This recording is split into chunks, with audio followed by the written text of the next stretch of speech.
previous video we talked about the ASCII coding scheme where 65, a combination of bits that turned on, when added together, 65 is equal to capital A, 66 is capital B, 67 capital C. We also said 97 was a lowercase a, that's the 64, the 32, and 1. 98 is a lowercase b, 64, 32, and 2, and so forth. Well, here we have how do you store the character 0. Now, I'm not talking about the number 0. The number 0 is different than the character 0.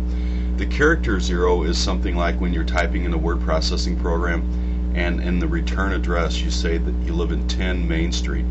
How is the 1 stored there? The 1 is a character.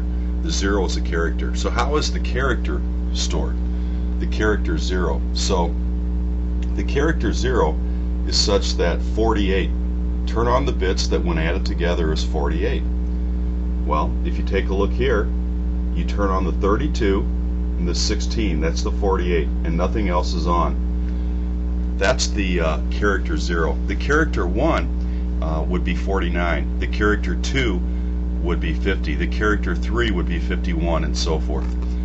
What about the number 10? Well, we're not talking about the number 10. We're talking about the character 1 and the character 0 next to each other in main storage.